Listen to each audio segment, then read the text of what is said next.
নমস্কাৰ বন্ধুসকল, প্ৰজ্ঞান ইউনিভাৰ্ছ চেনেলত আপোনালোকক সকলোকে স্বাগতম জনাইছোঁ। আজি আমি লৈ আহিছোঁ যিহেতু 2 তাৰিখৰ পৰা 8 তাৰিখলৈকে আপোনাৰ সাপ্তাহিক ৰাশিফল।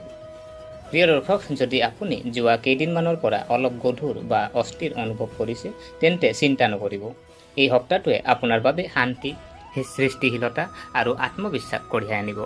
এই সপ্তাহৰ আৰম্ভণিৰ পৰাই গ্ৰহ প্ৰান্তিকৰণ সুন্দৰ হৈছে। আপোনাৰ ৰাশিৰ শাসক গ্ৰহ বৃহস্পতি আপোনাৰ আৱেগ গভীৰ কৰি নতুন দিশ দিবলৈ গৈ আছে। এই সপ্তাহত আপোনাৰ ৰাশিৰ শাসকৰ সৈতে চন্দ্ৰ ইতিবাচক দিশত থাকিব, যিয়ে আপোনাৰ মনটোক সুষম কৰি ৰাখিব আৰু আপোনাৰ সিদ্ধান্তবোৰ সুস্থ কৰি ৰাখিব।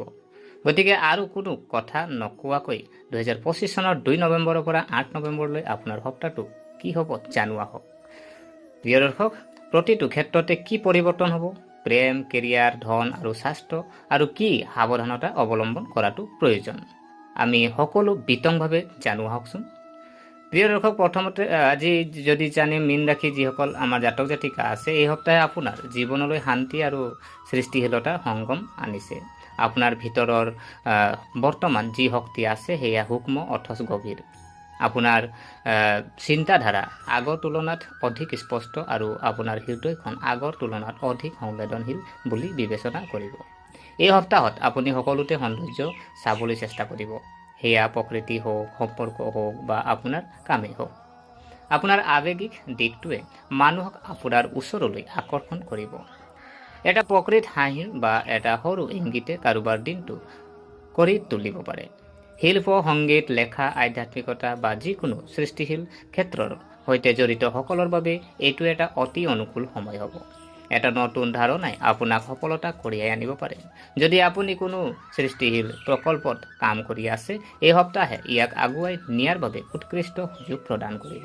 সপ্তাহৰ মাজভাগত যিহেতু 5 নৱেম্বৰৰ আশে-পাশে আপুনি হয়তো এনেকুৱা কিবা এটা আৱিষ্কাৰ কৰিব যিয়ে আপোনাৰ দৃষ্টিভংগী সম্পূৰ্ণৰূপে সলনি কৰিব। এইটো এটা গভীৰ অন্তৰ্দৃষ্টি আৰু আধ্যাত্মিক অভিজ্ঞতা হ'ব পাৰে। আপোনাৰ জীৱনত এটা স্পষ্ট দিশ দেখা দিবলৈ আৰম্ভ কৰিব। কিন্তু এটা কথা মনত ৰাখিব, এই সপ্তাহত আপুনি হয়তো অলপ বেছি আৱেগিক হ'ব। কেতিয়াবা আনৰ অসুবিধাবোৰ হৃদয়ত ল'লে আপোনাক ভাগৰুৱা কৰিব পাৰে। গতিকে আপোনাৰ মানসিক ভাৰসাম্যৰ প্ৰতি মনোযোগ দিয়ক। সৰু সৰু কামবোৰত সান্তনা বিচাৰিব, যেনে ৰাতিপুৱাৰ খোজ কাঢ়ি যোৱা, সংগীত শুনা, আপোনাৰ গছ-গছনিত পানী দিয়া বা ভাল লেখা পঢ়া। এইবোৰ কথাই আপোনাৰ মনটো শান্ত কৰি ৰাখিব।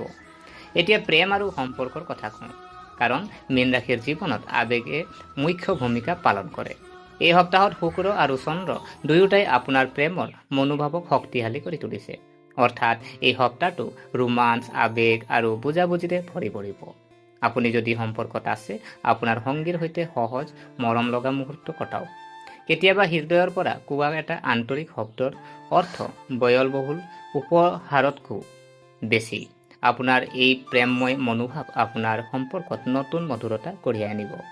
যদি আপোনালোকে দুয়োৰে সৰু সৰু কথা এটাক লৈ মতানৈক্য হৈছে, এতিয়াই মুকলিকৈ কথা পতাৰ সময়।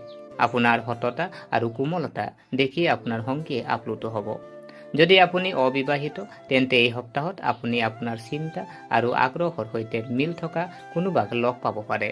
সম্ভৱতঃ এই ব্যক্তিজন কোনো সৃষ্টিশীল বা সামাজিক কাৰ্যকলাপৰ সৈতে জড়িত। প্ৰথম দৃষ্টিত সকলো স্বাভাৱিক যেন লাগিব পাৰে, কিন্তু দীৰ্ঘকালীনভাৱে এই সম্পৰ্কই আপোনাৰ জীৱনলৈ গভীৰতা আনিব।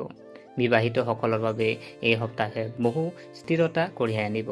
স্বামী স্ত্ৰীৰ মাজত বুজাবুজি আৰু সিজনে সিজনৰ প্ৰয়োজনীয়তাক যত্ন লোৱাৰ অনুভূতি বৃদ্ধি পাব।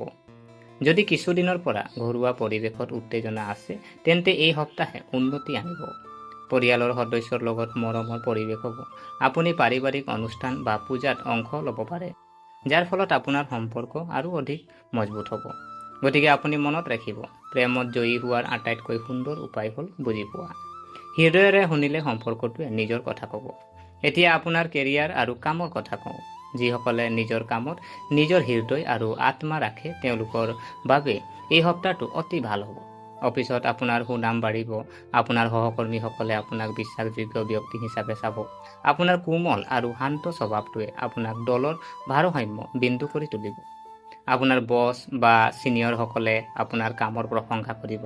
বিশেষকৈ যদি আপুনি কোনো সৃষ্টিশীল ক্ষেত্ৰ বা প্ৰকল্প ভিত্তিক কামত আছে, আপুনি যদি ব্যৱসায়ত আছে, এই সপ্তাহটো নতুন ক্লায়েণ্ট বা আৰু সতেজ ধাৰণাৰে ভৰি আছে। সৰু সৰু পৰিৱৰ্তনে ডাঙৰ লাভৰ সৃষ্টি কৰিব পাৰে। মাত্ৰ এটা পৰামৰ্শ, কোনো নতুন বিনিয়োগত লৰালৰি নকৰিব। নতুন চাকৰি বিচৰাসকল সপ্তাহৰ শেষত ভাল খবৰ পাব পাৰে। 5 নৱেম্বৰৰ পৰা 8 নৱেম্বৰৰ ভিতৰত ফোন বা সাক্ষাৎকাৰৰ ইংগিত পোৱা গৈছে। গতিকে সাজু থাকক, আত্মবিশ্বাসী হওক আৰু নিজৰ দক্ষতা প্ৰদৰ্শন কৰক। প্ৰতিযোগিতামূলক পৰীক্ষাৰ বাবে প্ৰস্তুতি চলোৱা ছাত্ৰ ছাত্ৰীৰ বাবে যদি চাওঁ, এই সপ্তাহত তেওঁলোকৰ পঢ়া শুনাত সম্পূৰ্ণৰূপে মনোনিৱেশ কৰিব লাগিব। মনটো বিচৰণ কৰিব পাৰে, কিন্তু মনত ৰাখিব এই সময়ত সৰু সৰু প্ৰচেষ্টাই ডাঙৰ ফলাফল দিয়ে। যদি আপুনি ভাবিছে কোন দিশলৈ যাব, তেতিয়া এই সপ্তাহত উত্তৰটো প্ৰকাশ পাব।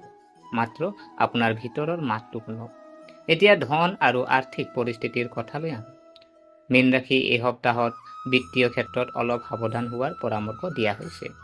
আপোনাৰ খৰচ বাঢ়িব পাৰে, কিন্তু এই খৰচবোৰ বেছিভাগেই ভাল কামৰ বাবে হ'ব, যেনে ঘৰুৱা প্ৰয়োজনীয়তা, পৰিয়ালৰ সহায় বা কোনো ভাল কামত অৰিহণা যোগোৱা। কোনো নতুন বিনিয়োগ বা অংশীদাৰিত্বত প্ৰৱেশ কৰাৰ আগতে সকলো নথিপত্ৰ ভালদৰে পঢ়ক। কোনোবাই যদি আপোনাক চুক্তিত লৰালৰি কৰিবলৈ কয়, আপুনি টেক ইউৰ টাইম। নিয়োজিতসকলৰ বাবে এই সপ্তাহটো সুস্থিৰ হ'ব। কোনো ডাঙৰ লাভ নাই, কোনো লোকচান নাই, কিন্তু সৰু সৰু বোনাছ বা ছাইড ইনকামৰ সুযোগ থাকিব পাৰে। ব্যৱসায়ত সৰু সৰু লাভৰ সম্ভাৱনা আছে, বিশেষকৈ যদি আপুনি এগৰাকী মহিলা ক্লায়েণ্ট বা মহিলা সহকৰ্মীৰ সৈতে কাম কৰি আছে, তেন্তে মহিলাৰ সহায়ে আপোনাক আৰ্থিক সুবিধা কঢ়িয়াই আনিব। যদি আপোনাৰ কিবা পুৰণি ঋণ আছে, এই সপ্তাহত আপুনি ইয়াৰ কিছুমান ঘূৰাই দিয়াৰ সুযোগ পাব। কাৰো ওপৰত নিৰ্ভৰ নকৰিবলৈ চেষ্টা কৰক, কিন্তু নিজৰ সম্পদেৰে পৰিচালনা কৰক। 7 আৰু 8 নৱেম্বৰৰ যিটো চন্দ্ৰ এক শুভ সংযোজন গঢ় লৈ উঠিছে, যিয়ে ইংগিত দিয়ে যে যিকোনো আবদ্ধ ধন উদ্ধাৰ হ'ব পাৰে। চাওক বন্ধুসকল, টকাক সন্মান কৰিলেহে স্থায়ী। গতিকে বুদ্ধিমান ৰূপে খৰচ কৰি ধাৰাবাহিকভাৱে সঞ্চয় কৰিবলৈ চেষ্টা কৰক। এতিয়া এই সপ্তাহৰ স্বাস্থ্যৰ কথা কওঁ, আৰু এই সপ্তাহত আপুনি সৰ্বাধিক লাভৱান হ'ব। এই ক্ষেত্ৰত আপোনাৰ শাৰীৰিক স্বাস্থ্য ভাল হ'ব, কিন্তু মানসিক শান্তি বজাই ৰখাটো অতি গুৰুত্বপূৰ্ণ। এই সপ্তাহত আপোনাৰ শক্তি থাকিব, কিন্তু আপুনি কেতিয়াবা অস্থিৰ বা টোপনিৰ পৰা বঞ্চিত অনুভৱ কৰিব পাৰে। যদি এনেকুৱা হয়, তেন্তে যোগাসন, ধ্যান বা প্ৰকৃতিত কিছু সময় কটোৱাটো অতি উপকাৰী হ'ব। গান শুনা বা আপোনজনৰ লগত কথা পাতিলেও মনটো লঘু হৈ পৰিব। আপোনাৰ খাদ্য অভ্যাসত সহজ সৰল হওক। এই সপ্তাহত তেলীয়া আৰু টেঙা খাদ্য পৰিহাৰ কৰক। গৰম পানী আৰু লঘু খাদ্য আপোনাৰ বাবে সৰ্বোত্তম হ'ব।